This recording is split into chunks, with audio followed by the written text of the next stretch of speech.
Hello, friends. Today's episode is brought to you by From Within Records.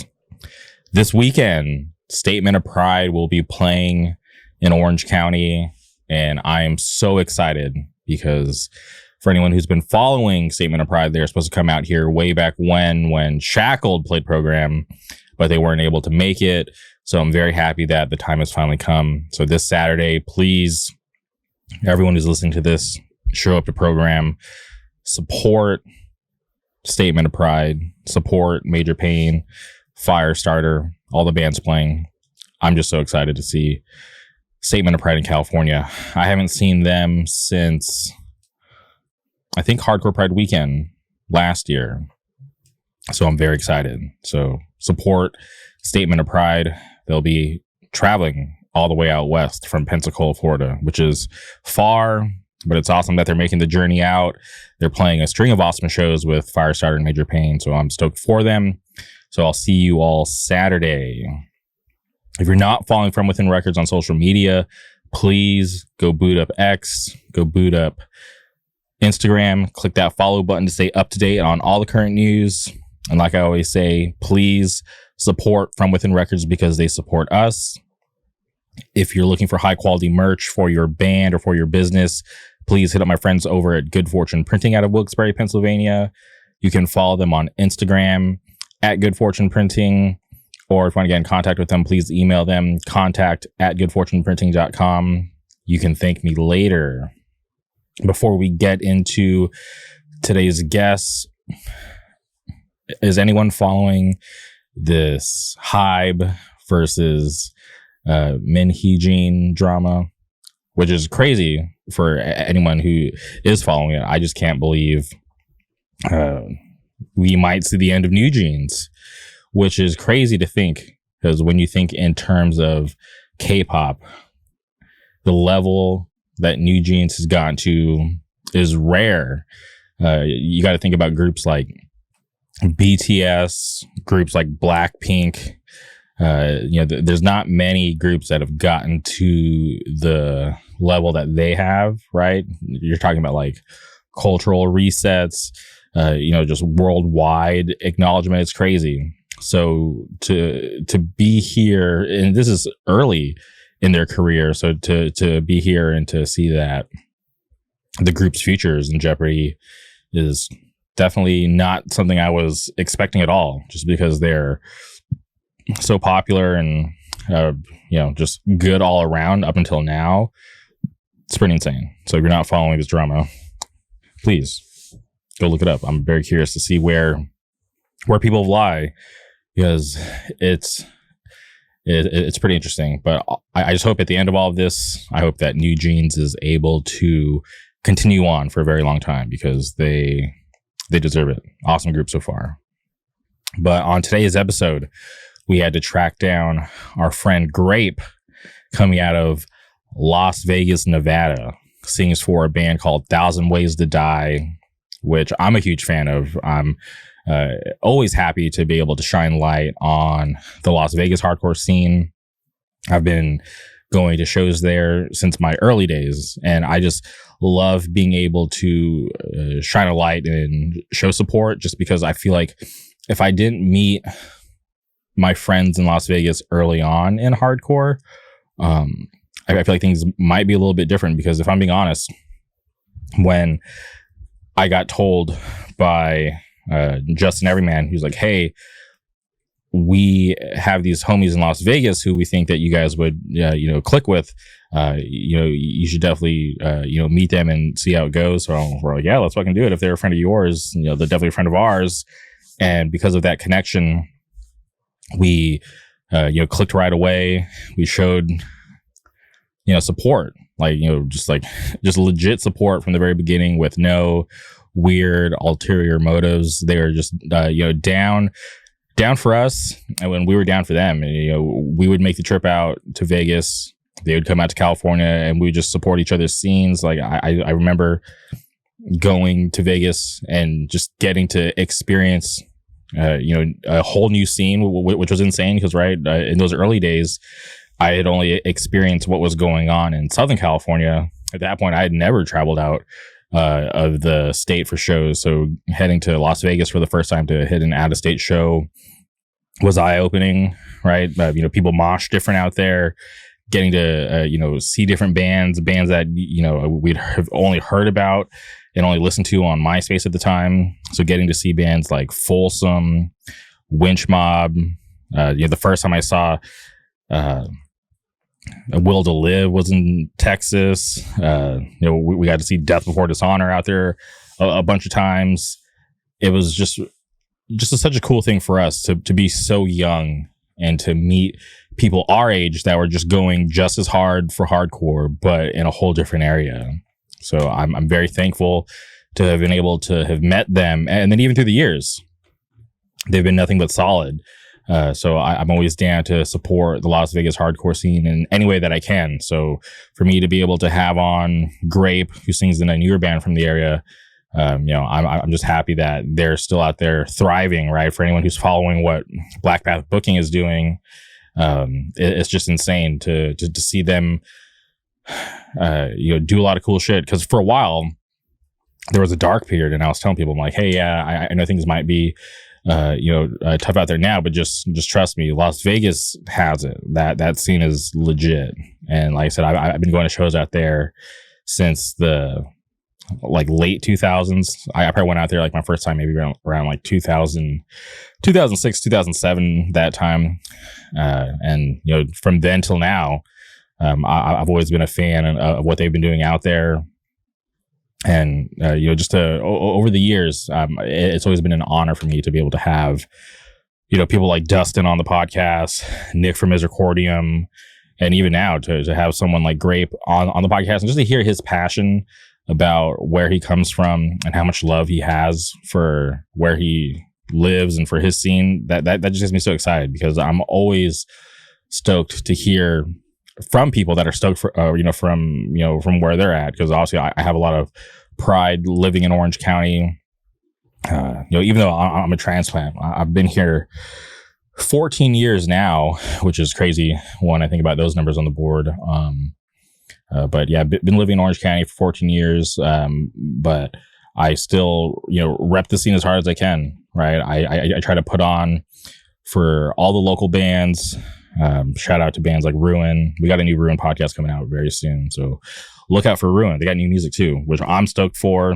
So I just love being able to have a hand in, promoting the scene, telling everybody about the local bands who might not be familiar. So whenever I'm out, I just try to, put people on game about where I'm from.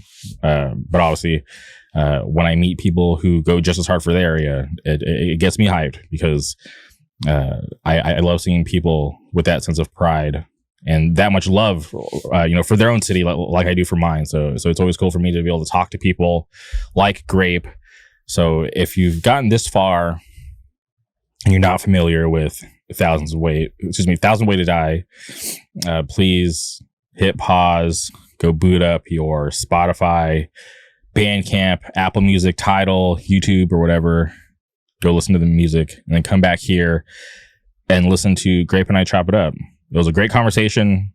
It was a very interesting life. I was very, fascinated and, surprised to hear about his story. But it was a great conversation. So please go listen to music and come back here and listen to Grape and I chop it up about all things Las Vegas and all things Thousand Wayz to Die. So please strap in and enjoy this conversation. Welcome Grape to the show.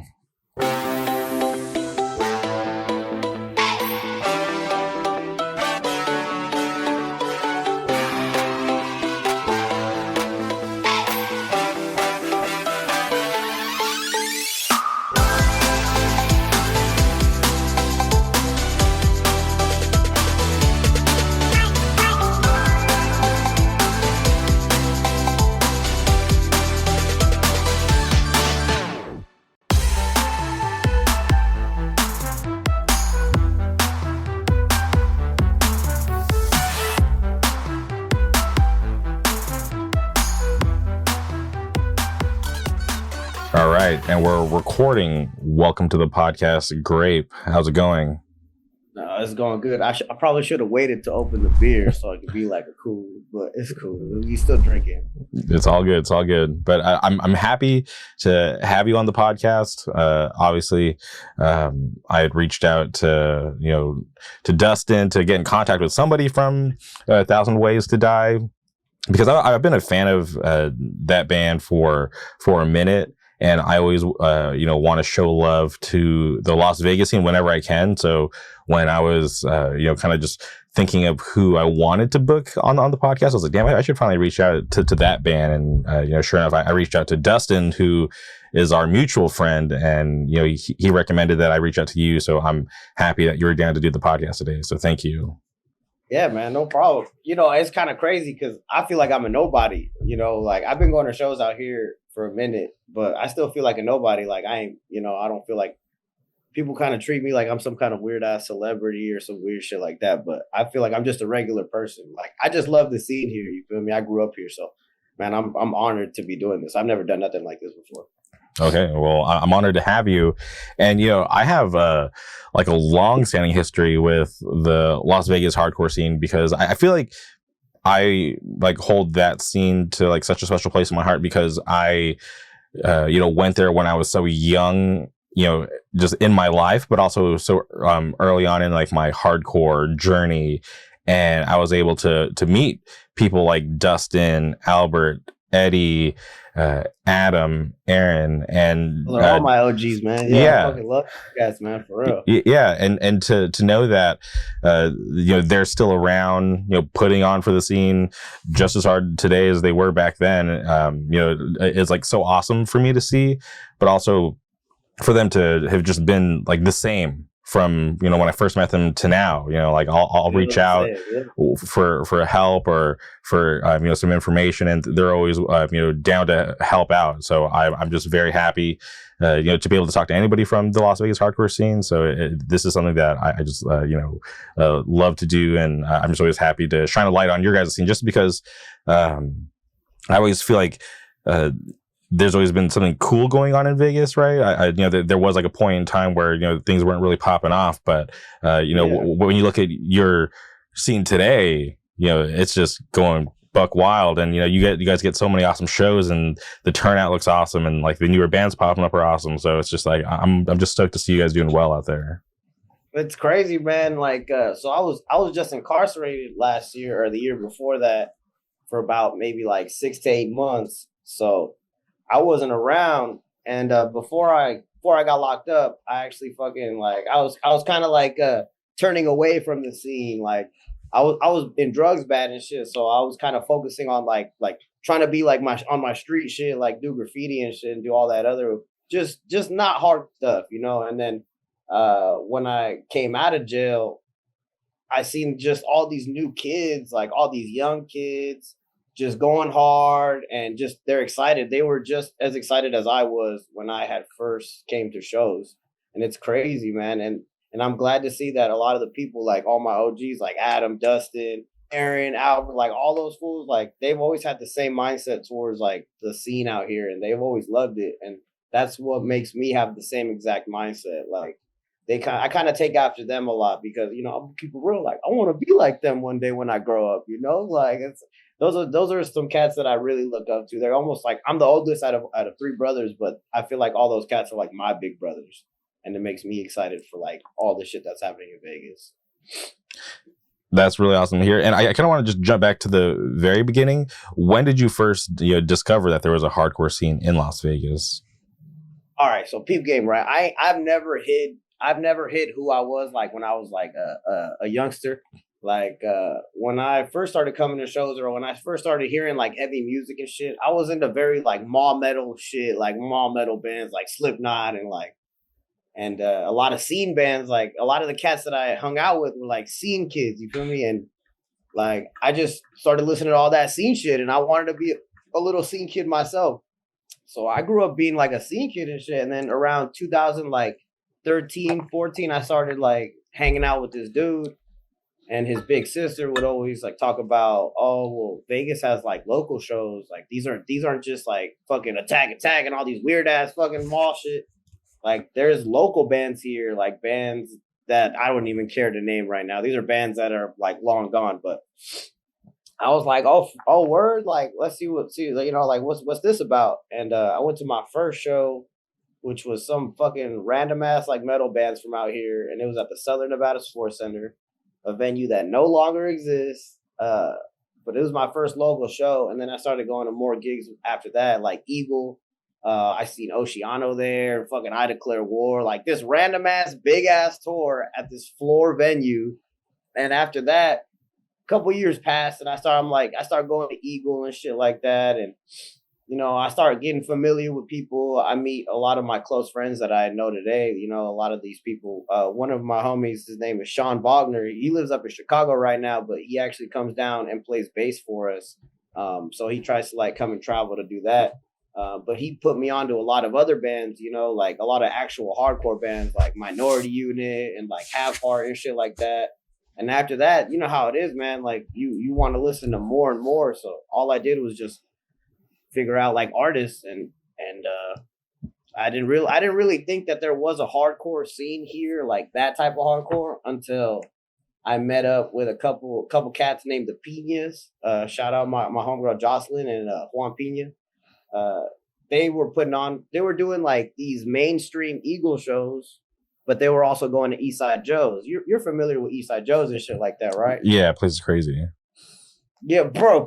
Everybody talks shit like that fool Cricket from Risby Razor. That fool always be talking shit, like saying like, "Damn, Eastside Joe's was so whack," and this and that. Like everybody hated that venue, but when I first went there, it was Axis, Drown, and then a couple local bands.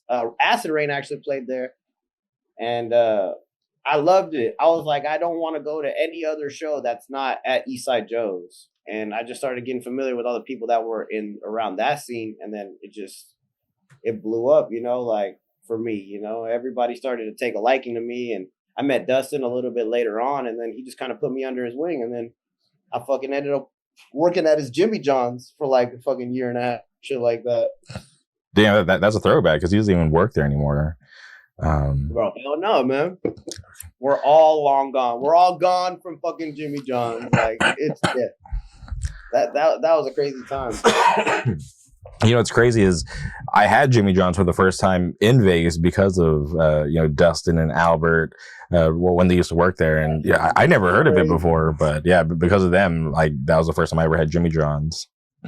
Bro, these things are so insane, man. They tell me stories like this predates like my time, like way long ago, but they talk about like shutting down like early and then going to a show and then coming back and closing the store. Like that's how dedicated these cats were to like just going to shows, bro. And like Aaron, that fool Aaron, fucking he would tell me like, yeah, I never even worked at Jimmy John's, but I would go and help close up just so we can all go to the show. Like, and that's one of the reasons why I love this scene so much and why I care about those cats so much, is because they're down for the core. You feel me? Like not a lot of people are really down for the core like that, or like they say.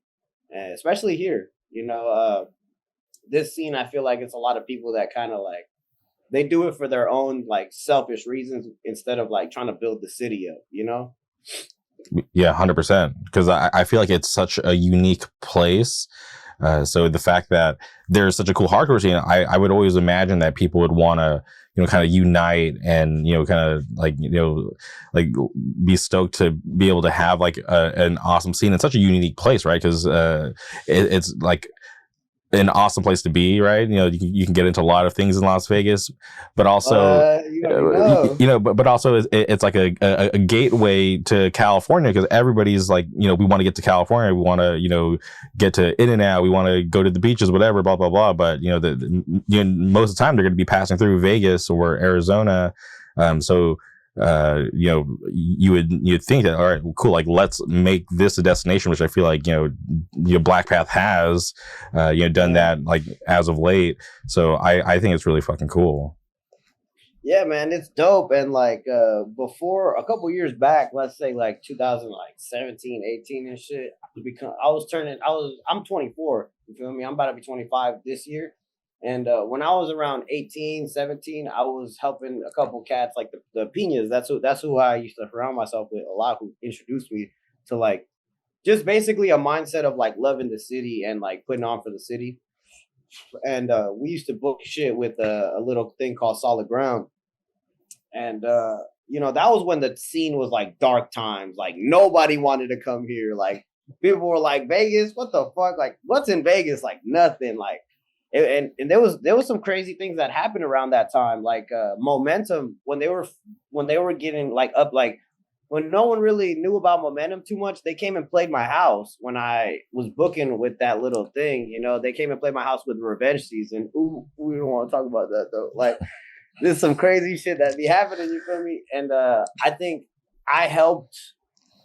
Drain was one of their first shows ever in Las Vegas. Like, from what my understanding is that was one of the first shows that they had ever played in Vegas. Like, they played in like a ranch with like horses and shit, and nobody was there, bro. Like nobody. Maybe like 15 people were there, and they were cool with like taking whatever we got from the door. Like that was one of the first like Drain shows ever in Vegas, and now those fools are like selling out stadiums, and I think that shit's fucking cool. Yeah, that band is like such a cool story to follow, right? Yeah, because I remember I drove like just the next city over.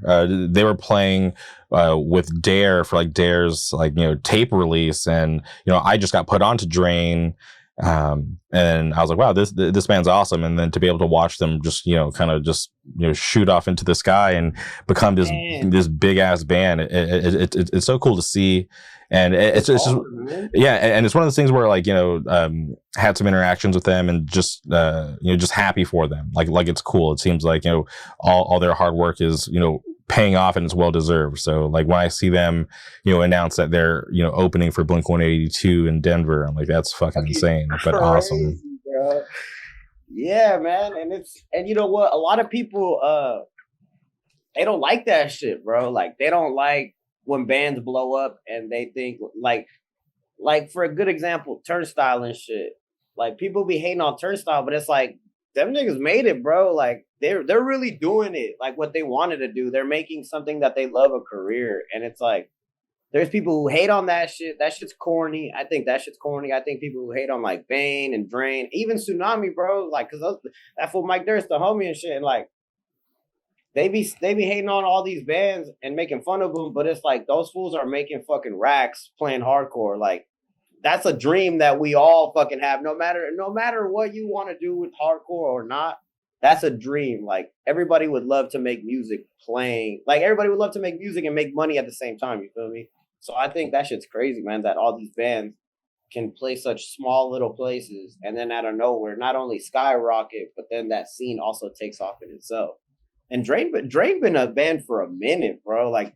It was crazy. Like they've been a band for a minute, and I was like, "Damn, they want to play here? That shit's sick!" Like hell yeah! Like, and none of the people that I was booking around that time, they didn't want to have that show. They were like, "Well, we don't have no money. We don't have a venue.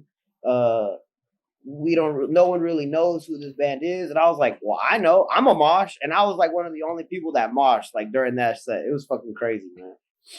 Yeah, well, it's cool that you were willing to take that chance, because now you have a cool story to tell about an awesome band. Because yeah, you know, like they're one of those bands that were, you know, willing to put in that hard work to, you know, get out there and hit the road, because it's not easy, right? You know, you can be a band, but to actually get out there and play shows and you know, take the risk of hitting markets that might not be the best for you, you know, it's part of, you know, that growth. And I feel like it's a great way for bands to get exposure. It might not be the best thing in the moment, but I feel like long term, just to, you know, gain a couple of new fans, I feel like it's worth it in the end.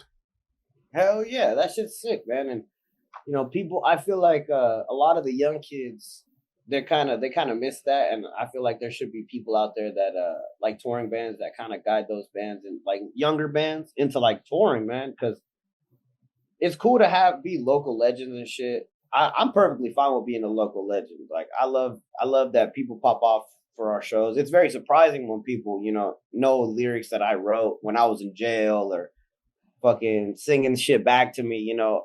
But at the same time, there's a lot of bands that maybe they do want to make it out past their cities, you know, and maybe they do want to fucking tour Europe or tour Japan. And I feel like people need to encourage those kids to like tour, man. Fuck it. Even if you're going to be broke as fuck, like tour because somebody somewhere is gonna like that shit, you know.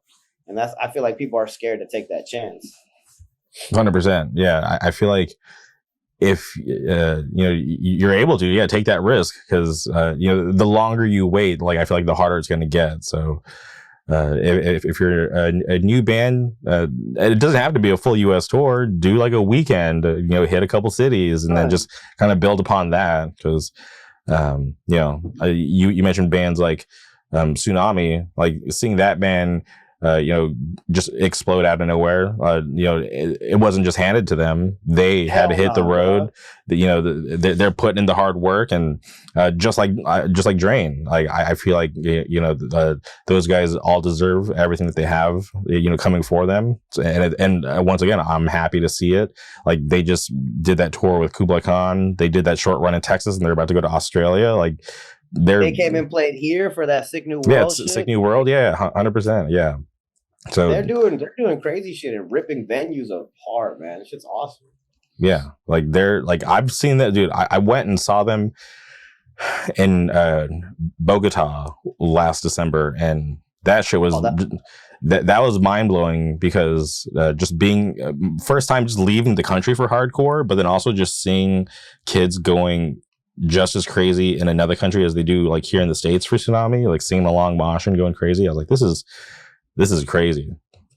You know that there's bands in like Indonesia that like cover them and shit, bro. Like not just them, but they'll cover like Drain and like Gulch and shit. Like there's crazy bro. Indonesia and like all those other countries, bro, they fuck with hardcore heavy, bro. Like that shit's cool to me, bro. That shit's sick. 100%. Yeah. And what you see when bands finally make it out to those kinds of places, like those kids really appreciate the shows because they don't get them that often. So that's why I would try to encourage people like, hey, you might be getting shows like every weekend, but don't take it for granted because there's other scenes that would be dying to have what you have. So I always just try to just encourage people to support as much as they can, and just kind of don't take it for granted just because it's happening so often. No, every time I'm gonna keep it real. Every time a tour hits here, and it's like crazy bands, I think it's great. For the city, man. Like I just love this city. Like my brother, I'm actually in my brother's room right now. So I'm faking the funk right now. This ain't my regular dwelling right now. But my brother, he fucks with the hardcore scene too, but he's not really he ain't a hardcore kid. Like he fucks with more like punk rock music and like fucking Jimmy Hendrix. Like he's a hippie, man. He's a fucking like dude, but he fucks with like all that shit. And he's really in tune with like the rap stuff right now. Like he's in tune with a lot of the rap like things, and yes, he knows a lot about that Kendrick Lamar shit right now that's going on, bro. All right, I'm deeply invested. But yeah, bro, I'm telling you, me too. All day at work, I've been hearing all that shit. I'm gonna send you a song later too that I heard that was crazy. But nah, man, he fucks with the hardcore scene, but not only that, he shares his love with me with Vegas in itself. You feel me? Like we love this city. We just, everybody, when they're born somewhere, obviously they love where they're born, unless you're like a fucking freak and you like hate wherever you're born for some weird ass reason. But me and my brother, like we love this city. Like we know that this city has something special, not just like in itself, but artists, clothes, graffiti, like everything about Vegas for some reason it has its own special thing about it. And I really I'm gonna figure it out one day. I'm still putting all the pieces together, but I love this city, man, and I'll always love this city. Like I don't see myself ever leaving, you feel me? I just love it too much. Crack one of these open. Yeah, I need to get back out there for a hardcore show because Dustin is he told me like, yo, like come out for the show, but it's just really hard with my schedule. But I told him, I'm like, yo, like whenever that Misericordium show happens, I don't care what day it's on, I'll be there. Bro, you know what's crazy about that, bro? Like what's crazy is that I run into Nick Pitaro a lot for some reason because he be downtown and shit, and sometimes I'll go and like have to pay fines or fucking pay something or go to the courthouse, and I always run into that nigga, bro. It's crazy. But the thing about that is Oh, bro.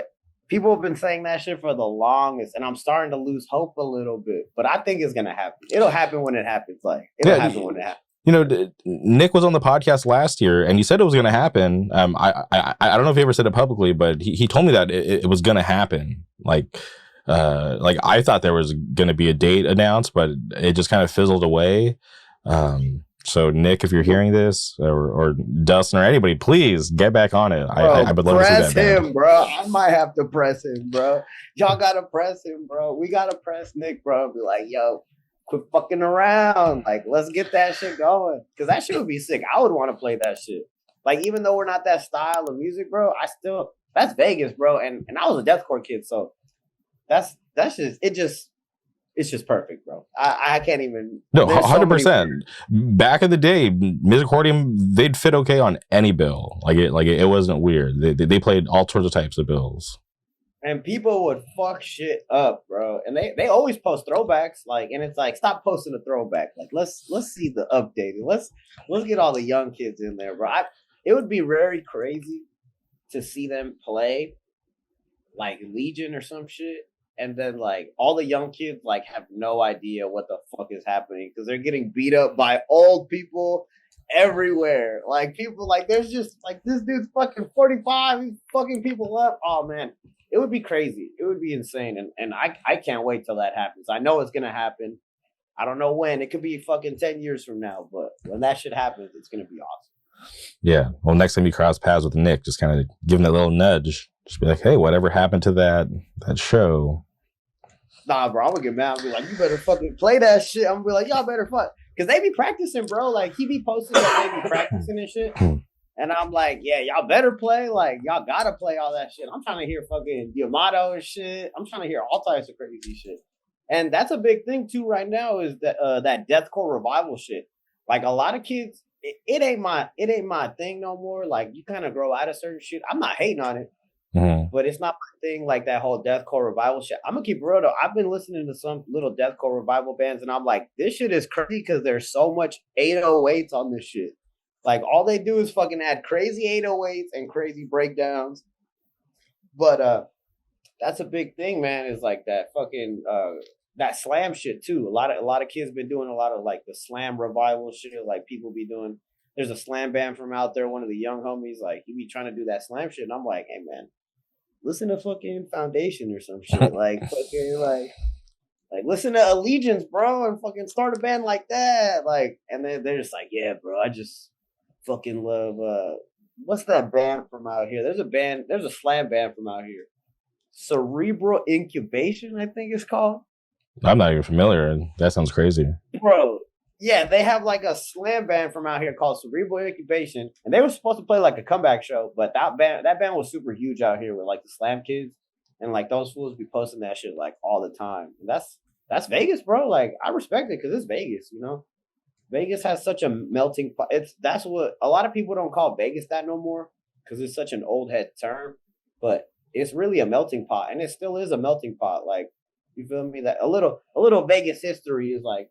Back in the day, like when gangs used to come from like Cali and like other places, they would come to Vegas and they would all start one gang. You would have like Crips and Bloods and that other shit. And then that's why they call it a melting pot. You feel me? Like, and Vegas really truly still is a melting pot in the sense of like music wise, because we have punk music. We have doom metal music. The homie Eric and Plague Doctor, bro. Doom music. We got fucking power violence shit. The homies in Scrutiny, Anguish Cry.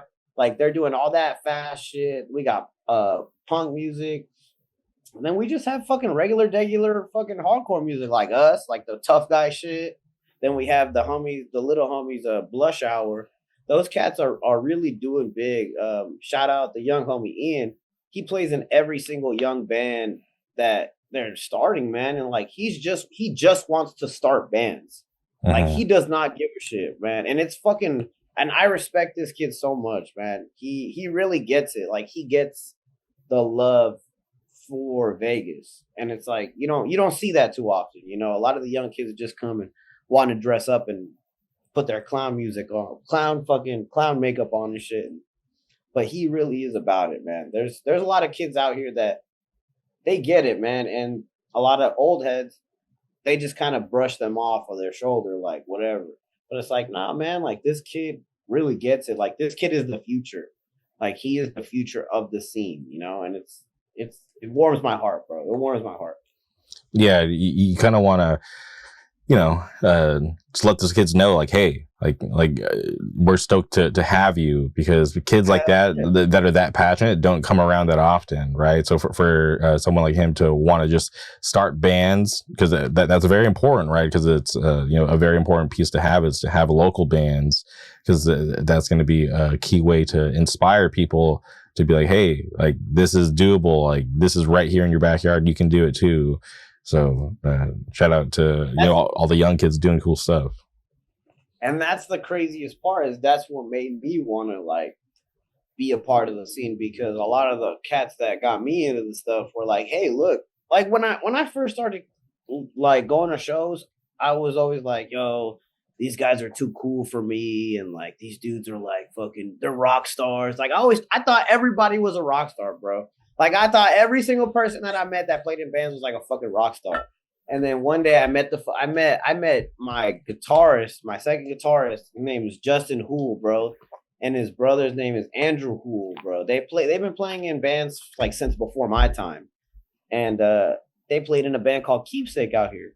And I seen Keepsake, and I was like, I don't know what this is, but I think it's awesome, and I love it. And these fools, all they wanted to do was fucking practice and go to fucking Roberto's.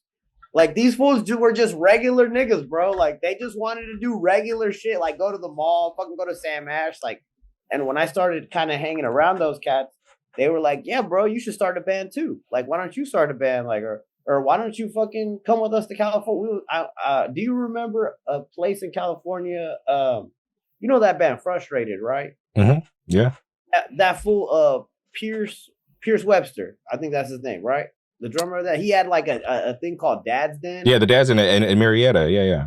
Yeah, bro. So one year they were like, well, this is gonna be Dad's Den's last show, and it was like that big ass like it was like a big ass show, and he had like a bunch of bands playing at his house like for the last time ever. He was like, well, everybody was like, well, why don't you come with us to fucking the Dad's Den last show? We're playing this shit. And I went, bro, and what I really learned from these cats, bro, is that they're regular people, man. Like they got the AM PM app, bro. Shout out the AM PM app. One time getting free shit all day. Get the little scratch off. Oh man, that shit's great. Getting burgers for free, but they were just regular people, man. And after that, I was like, man, nobody's a fucking rock star. Like these are just regular ass people. Like they just love music, and it's like that's what made me want to do that too, you know. And I kind of I dabbled in bands a little bit, but I didn't really start like this Thousand Wayz to Die shit is like my first ever like band that I have complete freedom of creativity. Like I can figure out the artwork, I can name the songs, I can write the lyrics for the songs. All the other shit is James. Like that's one of my best friends who visited me the most in jail and kind of gave me everything that was happening over the jail phone. Like he would come and see me and be like, yeah, this is happening in this scene. And I would just fucking be mad as fuck. Like, man, these motherfuckers wouldn't do that shit if I was out right now. Like, you know, but he wrote all the instrumentals, and we all kind of toy with it a little bit. And he just kind of gives me the complete freedom to write lyrics. And it's cool, man. It feels good, you know, to kind of get what I have to say out there. And it gives me a chance to kind of talk my shit, you know, like, yeah, everybody can talk shit on Twitter or talk shit on Instagram, whatever. But it's like, man, I would rather get on stage and speak my truth, you know, and let people know how I feel without hiding how I feel, especially about the scene and the people in the scene. And it just gives me a chance to talk shit, man. It's great. Yeah, no, I think it's a great thing to know, like the power of your voice, because I feel like I enjoy listening to bands with something to say more than bands that just, you know, say cool shit, if that makes sense. Yeah, man. Yeah. I don't try to just like say, like, I don't try to like follow the crowd, you know. Obviously everybody loves breakdowns and shit. I love breakdowns. Who doesn't like breakdowns and shit? But at the same time, I like telling things about people. You know, it's hard to really tell the truth about how you feel without it sounding corny. But I figured out a way, you know, I figured out like, why don't I just say what I'm feeling and then it comes out the way I need it to come out. And people, it's been received well by people, you know, people listen to it, people care about it. You know, people ask me like, when is the merch gonna come out? And I'm like, fucking merch. I'm like, first of all, we got a fucking EP that's gonna come out. I'm like, who the fuck gives a shit about merch? Like, I keep telling people, you know, wait for the music, wait for when we come out with some fucking music, and people are gonna change their minds about that merch, you know. And you know, you mentioned a couple times about you being locked up, which you know, I've gone through that, but I'm just curious for your you know, time being locked up. You know, how did you get through it mentally? Because you know, when I think about just kind of being stripped away of like your freedom, like I just imagine it being really tough. Oh man, you know, it sucked. It sucked really bad. Nobody wants to be in jail ever. But I just thought of shit, man. Like I just thought of music, I thought of riffs, and then I would like call my brother on the phone and I would tell him to play shit. Like I would tell him to play like fucking I think I told him to play a girl song like 1,000 times. Like I called my wife, who's my girlfriend at the time. I told her to play a lot of all the Cold World, like leaving messages and shit. Like I would just try to listen to shit over the phone, but it's hard, man. It's really hard, especially when you know when you sit in there for about a month and you all the stink of the streets, like you don't smell like being home anymore. You smell like jail. Like you smell like fucking white bar soap and shitty ass fucking toothpaste and coffee. And you're like, damn, I'm not gonna leave for like a long time. It kind of it's like a reality check, man. And I got a lot of those when I was in there. And it kind of humbled me, you know. I think of things differently now. I feel like it was like a second growth spurt, like a second. I feel like I went through puberty again, if that makes sense. Like, because I went in there like 115 pounds, and I came out 170 pounds of just fucking lean, fucking fat dude. And but it was like it was like a chance for me to grow up again, you know. I kind of thought of things. I read the Bible a lot. Everybody reads the fucking Bible when they're in jail. But I try to take a lot of lessons from that, and I really didn't think that I was gonna come out. I didn't. I thought I was gonna go to prison for the rest of my life, but the cards were in my favor, you know, and I was able to get a second chance here out in the streets. So when I came out, you know, I was looking at things, you know, I was happy. You know, now I look at things a lot happier, a lot more positive. I'm not like a positive. I'm not like a PMA dude. I'm not one of those people, but I definitely look at things as a more like, hey man, it could be worse. Like I could be going to prison right now, you know, and I'm out in the streets. I'm fucking drinking beer. I'm on a fucking podcast talking about something that I love. You feel me? And I just don't take things for granted as much as I used to. You know, I'm not as like, oh, woe is me. Let me do some drugs. Like I'm more like, you know, this is good. Like I'm about to have a baby. My son is almost coming soon in about like a week or so. Oh wow! Congrats. Yeah, man. So it's a lot. My life is a lot better than it was 2 years ago, for sure. You feel me? That's cool. Well, I'm happy that you were able to, you know, dodge that life sentence. That's crazy because you know I feel like you could be a lot more miserable knowing that you'd never get out. Yeah, I could be in prison and I could be fucking putting things in my ass and fucking like hiding drugs and doing all types of just stupid ass shit, you know. And I'm glad that I'm not, and I'm working. I got a good job. That's all I really care about right now is like my wife and this band, you know, and the city. Those are the three things that I care about: my family, the band, and the city. The love for the city will always be there, like no matter what. And when I was actually in jail, I used to get into arguments with people like who were from different cities. Like I got into an argument with some dude who was from fucking like Indianapolis or some shit like that. Because he was talking about like, oh, well, LA is crazy and this and that. And I'm like, yeah, I have no doubt that LA is a crazy place. And I have respect for California because I have a lot of people that live over there. I got family that live over there. I have respect for California.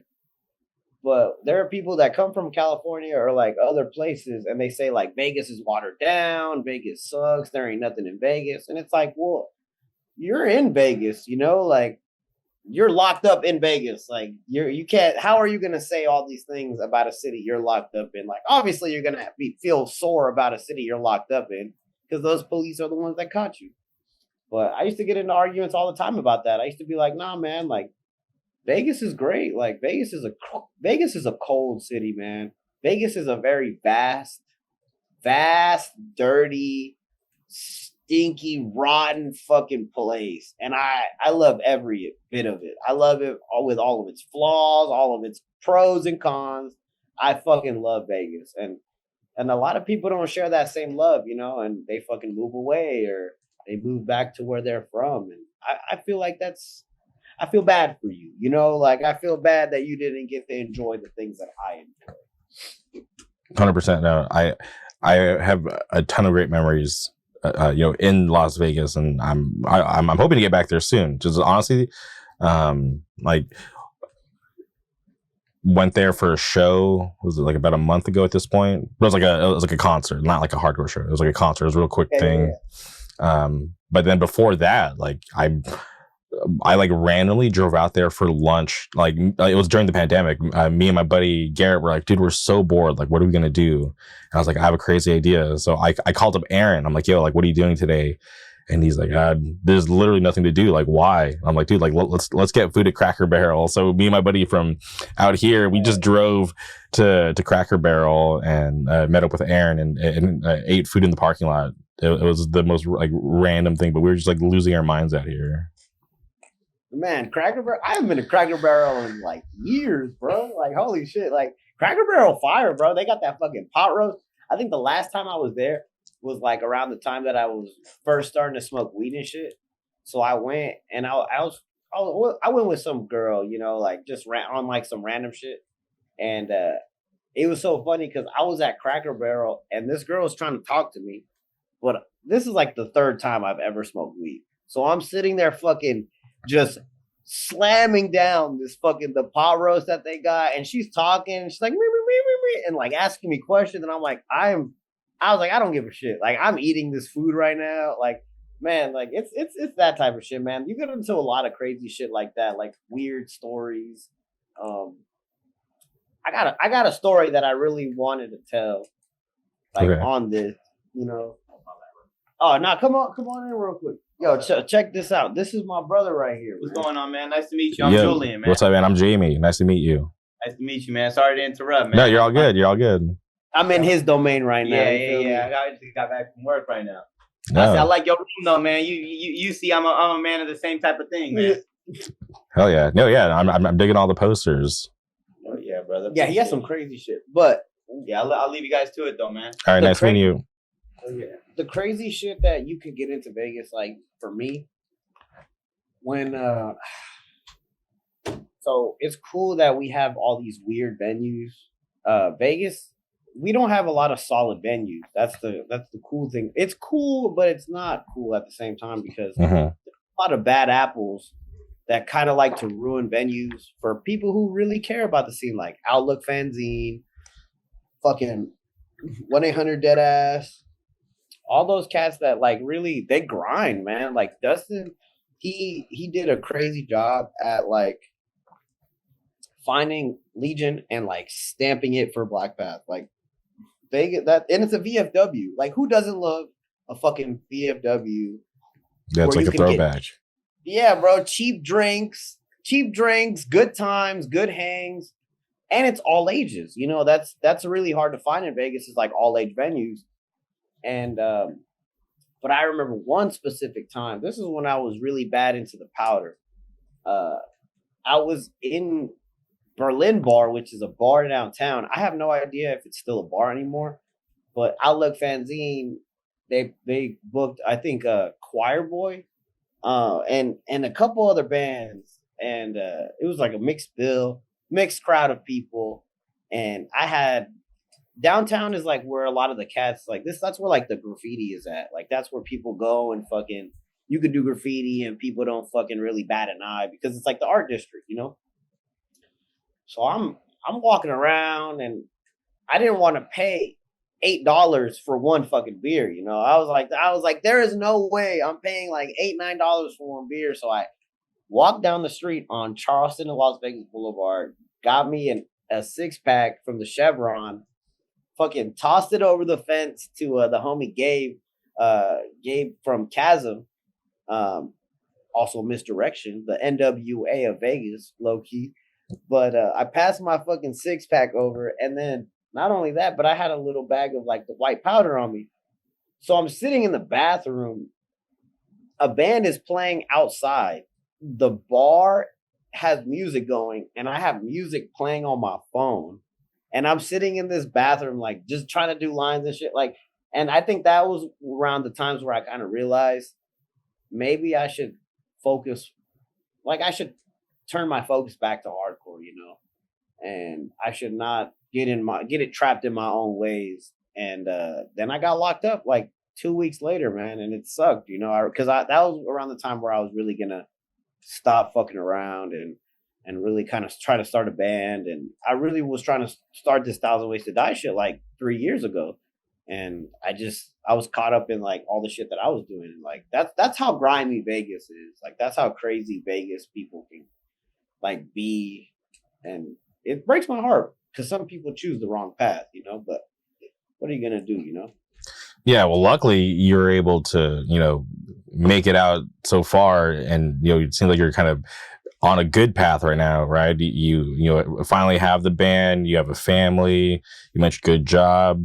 So I feel like maybe it's just all part of your story, which, you know, it's not always going to be good, but you know, at least you got through like a rough patch, and now, you know, you're able to kind of, you know, hopefully move into like the better parts of your life.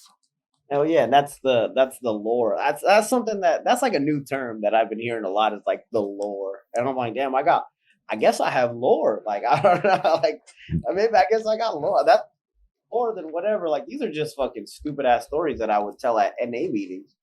But I don't know, man. It's great, man, and I'm really happy with the scene. I'm really happy with just the people that I surround myself with. You know, when I came out of jail, I really was like, you know what? I told everybody, like, it was Black Path's 5-year anniversary, and that was the show that was gonna happen like a little bit after I came out. And everybody kept asking me, hey man, are you gonna go? Are you gonna go? And I was telling everybody, like, nah, I'm not gonna go to that. Like, I want to be home with I want to be home with my family. I want to be out of the spotlight for a little bit. And then lo and behold, James convinced me, and he was like, yo man, just go. And I was like, fuck it, I'm going. Just don't tell nobody.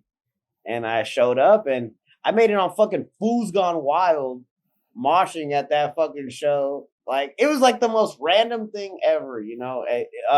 That Instagram page, Rising Goes Ham, I think is called. Are you familiar with that? No, I'm not.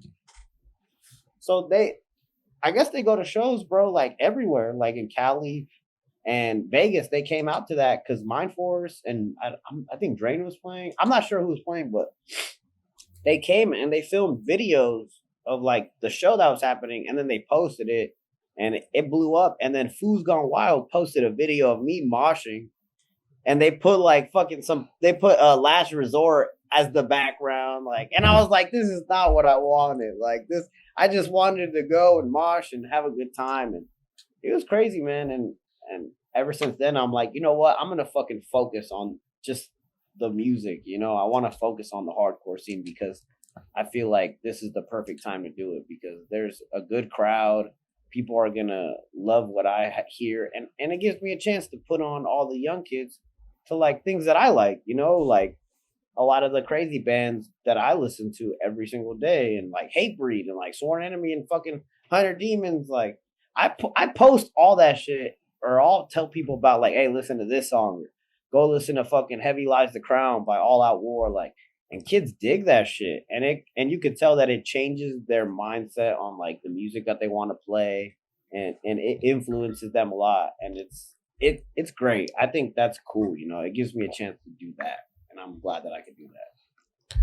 100%. No, I think that's an important role to play, because I always tell people like, hey, if I didn't have, you know, the older people kind of guiding me and showing me bands that I'd never even heard of, you know, I don't know what my taste in music would be like, or if I would have even figured out about some of these older bands, or, you know, or just been on it. So when those bands, you know, came back and did reunions, I was already aware. So I always think it's, you know, important to, you know, just to kind of nudge, like, you know, younger kids or newer kids, and just, you know, in like, you know, hey, like, check out this older band, you might like it. Or, hey, I see you like this newer band, you know, they kind of got their sound from this older band, you should check it out, you might be into it, you know.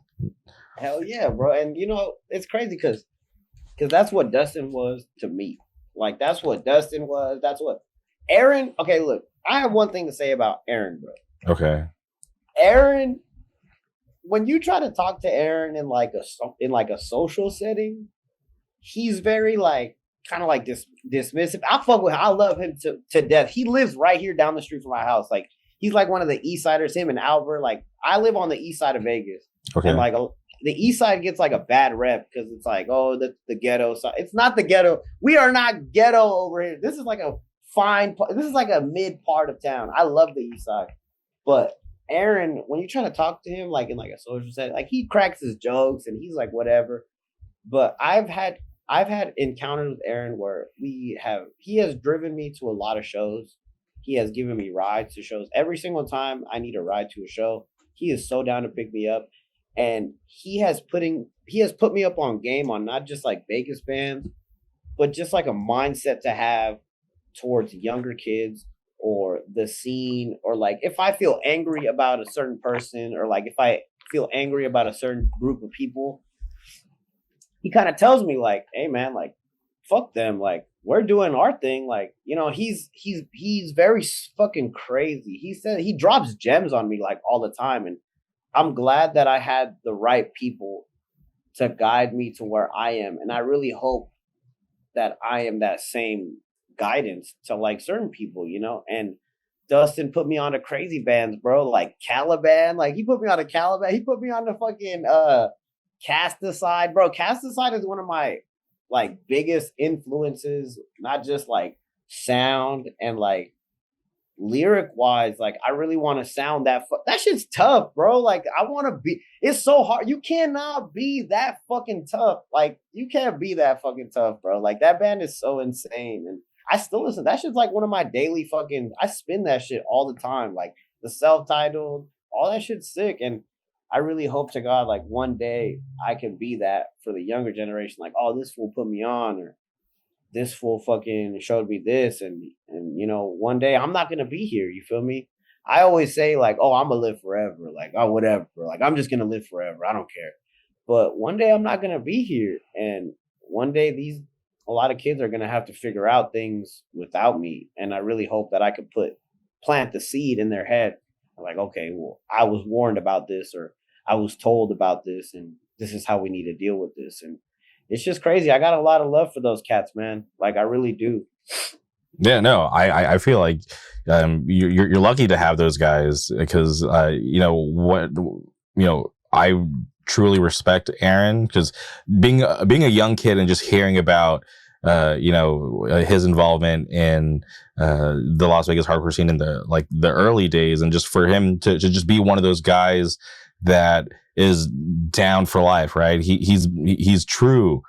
He stuck around through all the generations. He wasn't in it for popularity, or, you know, it wasn't a trend for him. He's like a legit hardcore dude. And for him to, you know, to just even hear you speak the way you do about him, that, you know, truly it gets me like stoked on him even more. Cause you know, he was like one of my favorite people, like, that I've met in Vegas, right? Like those guys that I named, like been stoked on them forever, but just he was always just down to go out of his way to help like these out of towners that just wanted to get to Vegas, because I remember I can't remember what show it was, but I was just like, yo, like, can I crash at your place for this show? And he's like, yeah, like I got you, get to town. He booked a hotel room for me and some homies just so that we would have a place to stay, and like for him to do that just out of the kindness of his heart. And like, dude, like we were like young broke kids back then, so for him to do that, it was just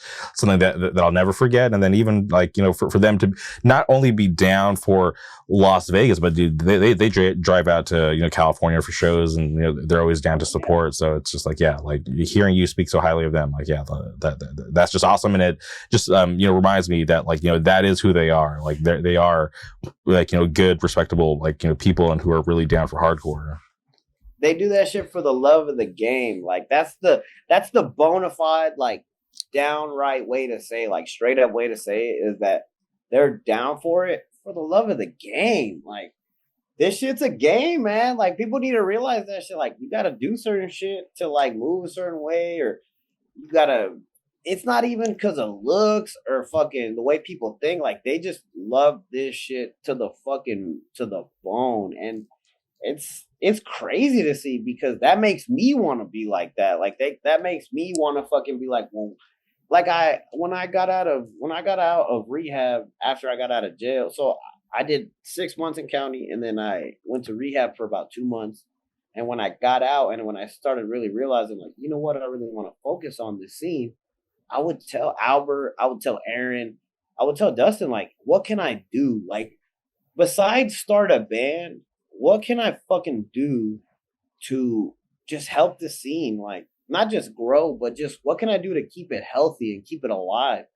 And they gave me advice. They didn't really give me advice. They just kind of were like, well, just show up and mosh and go hard and this and that. And I'm like, fuck, man, like, I just feel like everything that I do isn't enough. Like anything that I fucking do to try to like just make sure the scene is healthy, I feel like I could always do more. And I still try to do more. I'm a little busy now, I don't got a lot of time to do a lot of things, but I just want the scene to be healthy. I just want the scene to be good. I want people to see the scene. I want bands to come to town and be like, this is fucking insane. And that shit goes without saying. Like people come to town and they're like, yeah, this is fucking awesome, And it's great. And I think I'm doing all right. I think I'm doing all right getting on stage, and I get on stage and smoke cigarettes and blow it in people's faces, and people love that shit, man. People are like, bro, you guys had a great set. Like, and it's like, damn, bro, I just fucking blew cigarette smoke in your face and you're like straight edge and shit. Like I think it's a cool thing that I have that influence, and like that influence on people. You feel me? It's great.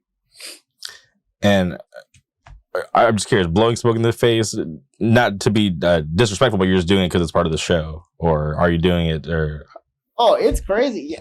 Okay, so people always ask me like my brother, he's very into like culture, like just any type of culture, just like pop culture, like comedy and stuff like that. And me and him really enjoy Doug Stanhope. Like you know who Doug Stanhope is, like the comedian, yeah, bro. So we really, that fool, he found a loophole where you could smoke inside if it's part of your act. Like, oh, it's a prop. Like I get to smoke inside. Like I can smoke, so he sits there and chain smokes. And he asked me, he's like, well, who do you try to be on stage? And I tell him like straight up, like I try to be me. Like I want to be me. Like I want to be myself. Like I want to not try to imitate nobody. But I think it's cool that Doug Stanhope gets to smoke on stage. So you know what? One day I was like, man, I'm gonna fucking smoke on stage. And it is part of that. And it helps me just kind of relax and mellow out and feel the music more. And yeah, I guess it could be part of the performance a little bit, but people enjoy that shit. People dig it, man. And it's crazy. People come up to me like, were you smoking on stage? And I'm like, no, like it's part of the act. But it's like, really, I'm having a fucking panic attack. Like I have bad anxiety. You feel me? Like I don't care. Everybody, no matter what, whenever you get on stage in front of people, you're gonna have fucking shit your pants a little bit. Like, and when I smoke cigarettes, I feel like that calms it down. Like That's one of the things that I have. I can't really. I'm gonna keep. I shouldn't even be drinking, but I can't smoke weed. I can't fucking take pills. I can't do coke. Cigarettes and the nicotine is all I got. So. But fuck it, if I get a chance to smoke inside, I'm gonna go steal an ashtray from fucking the bar and I'm gonna set it on stage and I'm gonna smoke, and people are gonna have to deal with that, and they do, and they care, they love it, they think it's funny, but I think I gotta chill out on it, because I feel like everybody kind of gets mad at me for smoking cigarettes on stage. It's not like smoking weed. Cigarettes stink and they smell bad, but I mean, hey man, it helps me perform better. It helps me get into the zone a little bit better. Okay. And, we've talked so long and I haven't even had a chance to really ask you about the band. Can you talk about, okay, you make it out, you get through rehab. How does the band come together? So James Villa, that's one of my bestest friends. He visited me a lot when I was in jail, more than my family, which is crazy. I used to tell my family, hey, don't come visit me. Like, I don't want you to see me in a jumpsuit and all types of stupid ass shit. But James, every single month, he would come and visit me and fucking torture me with fucking things that are happening in the scene. And I'm like, man, I hate you, but I love him. And he's one of the people that is just like me and my brother, and he cares about the city. He knows that the city has something special. And we wanted to start this band for a long time. We had Bryson from one of the old drummers from Roman Candle from out here. He was going to be in the band a long time ago. And, we all kind of were busy. We never really took it seriously. And when I came out, I was like, let's write a couple songs and let's just put them out, or just write a couple songs and see if anybody would be down to jam. And James was fronting a band called Dredge from out here. And his drummer is a good friend of ours named Mason. And Mason was like, I'll drum for it. Like, that shit's cool. Like, I think that shit's cool. Like, it's different. Like, I want to drum for it. So practicing here and there. And it was just me, James, and Mason. And then later on, we were like, well, damn, like, we kind of need a bassist. Like we definitely need a bassist or like another guitar. And Justin Hool, who he just loves playing. Those fools love playing music. Like, they don't give a fuck what it is. Like, they low-key just love core so much that they love playing guitar. Like, they love guitar. So he was like, yeah, fuck it. Like, I'll play with you guys. And then Andrew was like, yeah, I'll play too. Like, fuck it. I'll play bass or I'll play second guitar. And then after a while, we were just like, all right, cool. We played our first show, which was a friend of ours, Alex Hunt's first, like, his little birthday show. We played our first show and we got a good reaction, and we were like, yeah, this is awesome. Like, let's just keep it a band. Let's just make it a band. And James writes all this shit. James is a fucking crazy man. Like, he learned how to play guitar and he ran with, like, he picked up a guitar and like just straight sprinted with it and like writes the craziest shit. And he's one of the people that when you get influence from a band, the best way to go about it is just let the influence come out naturally. Like, don't try to be like, oh, I want to sound like this band or I want to sound like that band. We need the riff from Marauder, or we need the riff from this band. It's like, nah, bro. The influence comes out naturally. And he's one of the people that really just lets the influence flow. And he's written some of the craziest stuff, like the EP on the download. I'll send you the EP fully. And okay. And I got you. And he wrote all that stuff. And then, we just kept playing and we really took it seriously. And I thought 1,000 Wayz to Die was a good name for a band. Like, there's no band that really has that name that matters. So I was like, well, okay, I'll take it. And I thought about changing the name a few times, but it wouldn't be us. Like, if we changed the name, it wouldn't be us. I feel like it would be something else. And so we just stuck with it. We stuck with 1,000 Wayz to Die. We put a Z in it. We put a number 2 in it. It's fucking multiple syllables. It turns heads a little bit. And we started playing shows. And, it's crazy because a lot of other bands from like different states are like, dude, we got to get you out to fucking here. And we got to get you out to there. Or whenever you guys want to play this city, just hit me up. And it's crazy. I didn't really think that people were going to really take us seriously like they did. And We were like, fuck it, let's take it seriously ourselves. We're just doing it, like I said, like what everybody else does is for the love of the game. We just do it for the love of the game, and people like that shit. People dig that shit. Yeah, and I'm stoked you guys went with J Rugs for the art. How did you land on him? Because he killed it. You know, it's crazy because James sent me his page, and he was like, well, maybe we should fucking ask him for some art. And I was like, this shit's fucking awesome. I was like, this shit's sick. I was like, what the fuck? Like, I love this shit. And I hit him up, and I bought one of his little pre-mades, man. Shout out J Rugs for real, man. And he really digs the band too. And that fool's one of the fools that he's down for the core, you know, and he really fucks with the core, not just core, but art. Like, he is a bona fide artist. Like, he is a crazy artist. And I just fucked with it, and I paid for one of the artworks, and we used it, and we're probably gonna use that shit for like a little shirt later on. You feel me? Like, we bought it. I'll probably buy another one too because I want to support him. You know, I want his career to grow as well. You know, I want other bands to go to that guy because he helped our band. You know, he helped our band with our little demo artwork, and I want other bands to fucking be like, yeah, this fool has good artwork. 100%. And also, I'm curious too. You guys, released a tape through Criminalized from out here in California, which they put out a sick tape. So I'm just curious how that relationship came together.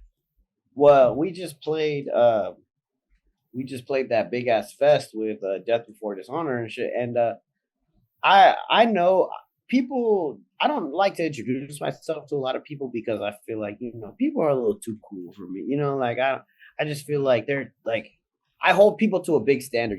I went from, oh, this dude's just another dude in a band to like, oh, this dude's a rock star. Like, I think these people are rock stars. Like, those fools in Human Garbage and Section Hate, like, they're OGs, and they always hung around like Eddie and like Aaron, and they knew everybody, so I never really introduced myself because I'm just like, I'm a small guy, I'm just a wee lad. Like, I'm nobody to them, But Aldo from Human Garbage, I think he caught our set. From what my understanding is, I think he caught our set at the Death Before Dishonor show, and he really fucked with it, and he wanted to like help propel it. I've never really had that conversation with him, but I feel like they just fucked with our stuff, and they wanted to put tapes out, and it's our style. Like, the demo is a tape style tape, and they did it, and we ended up doing it, and it's cool, man. I think it's great. Because I really love a lot of the California cats. Like, California, I have so much respect for California because it's so big. And it's Vegas is small, but it's vast. But California is big and vast. And that's a big difference. Like, that's a huge difference. California is so sick, man. I have so much respect for all the California dudes and all the California bands. And it was cool that they took that chance on us, and they were like, yeah, let's fucking release it. And that shit sold out in a day. Like, I'm pretty sure a lot of people in Vegas didn't get that shit, and they're asking me about it. They're like, "Yo, is there any more tapes?" And I was like, if you didn't catch it, you didn't catch it. Like, that's on you. You got to get your money right to buy the sold out shit. And I think that's what it was. I think they caught our set, and they really fucked with it. Yeah, and it must be a good feeling too, right? To know that those tapes sold. That people out there, we're tapped in enough to be like, all right, cool. Like, we got to pick this up. Dude, what? Criminalized? Bro, I thought, because Criminalized, that's like a West, like, I grew up on the West Coast. You feel me? I enjoy a lot of East Coast stuff, a lot, but it was I think it's perfect. I think it fits perfect. I think we fit perfectly on like something that's from the West Coast, from California. I think it just fits perfect with the style, And I even talked to James. I'm like, well, shit, like, and this was like months before we had ever like thought about releasing anything on anything. We were kind of just like lollygagging, like, yo, what record label would you want to be on? And I were like, what would you want to release stuff on? Or like, and we were just kind of shooting shit back and forth. And I was like, for real though, like, I fuck with Criminalized. Like, I bought that the little Felix chain. Like, I had been wearing it for a while, and I was like, yeah, bro, I'm Criminalized, bro. Like, I'm team Criminalized. Like, I don't give a fuck. And then it was just crazy. It was almost like a dream come true when they were like, yo, yeah, you guys want to release tapes? I'm like, fuck yeah. Like, what the fuck? Like, it gives people the name people are gonna see that and they're gonna be like, what the fuck? Like, what's this band? You know, there's people out there that just go through people's Instagrams or they go through Spotify or they go through websites and they just try to find new music, and it gives us a chance for other people to see us, and it's cool. It's just like an exposure thing, and it was like a dream come true. I really have a lot of respect for those cats, for real. Yeah, no.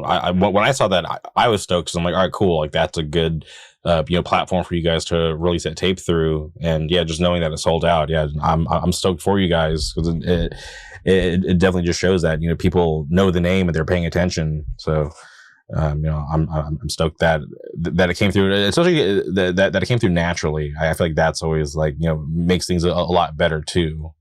It adds to it, yeah. Like we didn't because there's you could always send your demo to somebody or like be like, yo, listen to this, like this is my band, but they really came. He asked us, and that was the best part, like because we're very prideful, I guess, or humble. Like we don't want to like be like those like torturous people, like torment people and be like, hey, listen to my music or fucking listen to this, and we want to be on that, we didn't, and for them to reach out to us, it was a huge honor. Like we didn't think nobody took us that seriously, and when Criminalized wanted to take us seriously for real, like, I mean, it's not the craziest thing in the world, it's just a tape, but for them to take us seriously enough to like put the time in to like make the tapes and like probably take money out of his pocket to like make those tapes, it made us feel like, man, like people take us seriously. Like we should take this seriously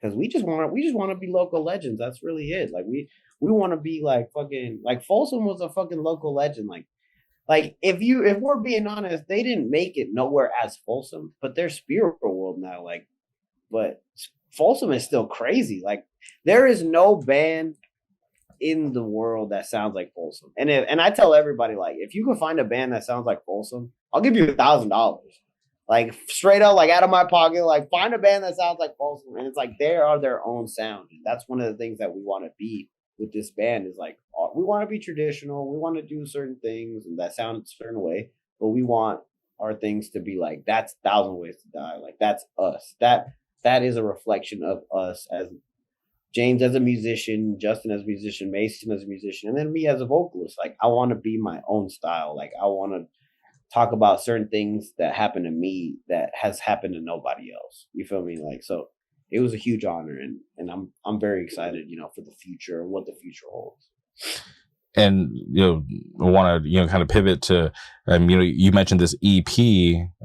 Is there a time frame for when it's going to come out? Do you guys have a rollout plan? Oh, that's the best part. Fuck no, we gonna release that shit when it's ready. I'm not gonna try to announce it. I'm not gonna try to nothing. We're just gonna release that shit. We're waiting on a feature right now from a person I shall not name right now, okay. Band from California. But I'm really excited for him to be on the EP because the song is crazy. The subject matter of the song is insane, and it's gonna turn heads. Like that song itself is gonna turn heads. Like not like crazy heads, like famous people or like record labels, whatever. But it's definitely gonna turn heads in the city, and that's what I really want to do. Like I want that EP to like show that we're a fucking band. I'm in this city. This is like our city, and we're here to fucking stay, and we're not going anywhere. And man, like people keep asking me, like they're like, "Yo, when is release the EP already?" And I'm like, "Man, fuck that! Like, you can't rush perfection, man. Like that shit gonna come out when it comes out, and it's gonna be good, man. I think it's gonna be great. I don't want to hype it up too much because what if it comes out and people are disappointed? But I think it's gonna be good. I'm definitely gonna be proud of it. And I wouldn't want to release anything that I'm not proud of or we're not proud of, so it's going to come out soon though, for sure. All right. Well, I'm looking forward to that. And I'm curious, are you familiar with the band Fading Fast? Yes, bro. What? That, who put me onto that shit? Fucking Aaron talked to me about that shit. He was like, yeah, bro, like he would always tell me about stuff. Fading Fast, fucking Curl Up and Die and all that shit. What's crazy is that I'm still learning, man. Like I'm not like one of these like encyclopedias of like hardcore that knows every single thing. which is great because I love learning about new bands, and I love learning about new bands, especially that are from Vegas, you know. And when Aaron put me onto that shit, that's like all I listened to for like a week and shit. Like that shit's awesome. Like that's like its own style too, you know. So it's crazy. Yeah, that I'm definitely familiar with that shit. Yeah, I want to see like a tour with like Thousand Wayz to Die, Fading Fast, like, you know, two Vegas bands. I feel like that would be pretty sick to like just like storm through the West, or, you know, something cool. You know what would be you know, that is crazy. That sounds crazy, but also like fuck, man. Like those dudes are like, that's like such an OG style. Like I feel like we're not good enough for that. Like we're just not good enough to like uphold that fucking, you know, the way they are. Like even like if like how we were talking about like Misericordium playing a show again, like even if we were on that bill, I would want to just like open that shit and just play first and like just get it out of the way. Like, cause they're just, those bands they're like gods to me. Like all these bands, like a band that is crazy that is just in that same category that Dustin probably, he gonna hate this shit, bro. But I think Suffer the Loss is one of the greatest bands from Vegas like ever. And he hates that shit. And you know what, bro? Like they're gods to me, man. Like those Fading Fast, like all the Curl Up and Dies, those cats are just gods to me. And like even the Folsoms, like all those dudes, like they're just somebody that I hold so high, you know, because hey man, if it wasn't for them, I wouldn't love the city as much as I do, you know? 100%. Yeah, and shout out Suffer the Loss. I have a Suffer the Loss shirt, like an OG shirt. I'm at my parents' house. I gotta find it and show it to you. Man, what if I fucking was in my room next door? But I'll pull shit out, bro. Like I got that Suffer the Loss, like the script tee and shit. I had another Suffer the Loss too shirt that they had re-released and shit. But I be telling all types of people like, hey, let me get that like Cricket. Like I know Cricket got some crazy shit that he don't want to let go of. I know Eddie got some crazy shit. Like even Aaron, bro. I know Aaron has some crazy fucking merchandise that if I had, I wouldn't even wear. Like I would frame that shit. Like I would straight up just frame it or like put it in like a fucking vacuum seal bag and like bury it behind my house. Like just keep it. Bro, there's a lot of crazy stuff that band has done. You know, they actually played. Suffer the Loss came back when Dustin had the first ever Legion show, like one of the first ever shows at Legion they played, and like it blew my fucking mind, dude. When because I had trying to like listen to it, but at the time I didn't fuck like Dustin. He fucked with me, you know, but he didn't fuck with me enough to like send me like the demo and shit, like the Suffer the Loss demo and like all types of like hidden like stuff. But to help back, and I'm like, this fucking riff speaks to me, and then there's just a bunch of old fucking dudes just beating the shit out of each other. Yeah, man, this shit's awesome, man. Vegas is sick. I love Vegas. 100%. I love Vegas too. I got to get back there at some point. But man, this has been so awesome. I wasn't sure what to expect, because obviously we spoke very briefly before this, but this has been such a pleasure for me. It has me even more stoked on like the future of Las Vegas hardcore, just knowing, because I didn't realize how passionate you are about, the area and the scene. So just being able to talk to you today, it just has me, just stoked knowing that, cool. Like I'm a fan of this band from this area, but knowing that this guy in the band is 100 times more stoked on like the local scene and just like being proud of where you come from, because I think it is important to be able to rep where you come from and just be proud of what you have, right? Because I feel like the grass could always be the grass is always greener on the other side, right? You don't really know what you have till it's gone. So for me to meet people who are just stoked on being where they're from, I just can always appreciate that, because when I grew up in the hardcore scene, I started out in like the Palm Springs area, had a very like struggling scene, but then I moved to Orange County, and it's just like, damn, like okay, like this is it. This is like very special, and like I gotta just rep it as hard as I can. And when I meet people who are just as proud of their area, like I can understand that. So being able to hear it come through you, it's just like, yeah, like I'm stoked for you. Nah, man, I'll always be proud of Vegas, man. Like Vegas not only has came a long way from very fucking like the abyss of like just people and bands. Like Vegas has came a long way, and I'll always fucking be proud of Vegas, man. I'm fucking East Side Las Vegas till I die, man. I was raised here, I was born here, I'll die here, bro. That's just how it is. I've never done nothing like this before, and fuck, man, it's great. You know, I'm happy that I got to say the things that I got to say, because people need to realize that, you know, people need to realize certain things, especially about this city, you know. 100%. Well, I truly appreciate your time. You know, maybe next time I'm in Vegas, we can get some Metro Pizza, you know, chop it up. But before we sign off, is there anything else you would like to say? Man, shout out to Dustin, shout out to Aaron, you feel me? Shout out to Modelo to get me through this fucking interview without having a panic attack, you feel me? And then I just love Vegas, bro. I just love Vegas. That's it. All right. Well, Grape, I truly appreciate your time. Hopefully we cross paths sooner than later. Thank you, everybody, for tuning in. We'll be back soon. Goodbye.